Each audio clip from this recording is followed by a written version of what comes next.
26 जानेवारी आपल्या देशात प्रजासत्ताक दिवस म्हणून साजरा केला जातो, कारण याच दिवशी म्हणजेच 1950 ला आपलं संविधान लागू झालं होतं। पण आश्चर्याची गोष्ट म्हणजे आपलं संविधान 2 महिने अगोदरच म्हणजे नोव्हेंबर 1949 लाच लिहिलं गेलं होतं। पण आता प्रश्न असा पडतो की याला 2 महिने उशिरा का लागू केलं गेलं?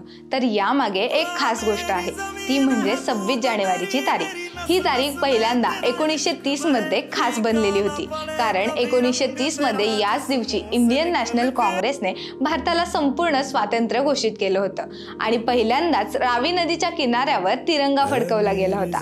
तेव्हा लोकांद्वारे हे अपील केलं गेलं होतं की 26 जानेवारीला स्वातंत्र्य दिवस म्हणून साजरा केला जावा। पण असं झालं नाही, कारण देश 15 ऑगस्ट 1947 लाच आझाद झाला होता। पण तरीही 26 जानेवारी हा एक खास दिवस होता। म्हणूनच जेव्हा संविधान बनून तयार झाले तेव्हा ते लागू करण्यासाठी 26 जानेवारी ही तारीख काढण्यात आली। मित्रांनो, आजच ही तारीख आहे, त्यामुळे तुमची रुची या चॅनल कडून तुम्हा सर्वांना हॅपी रिपब्लिक डे।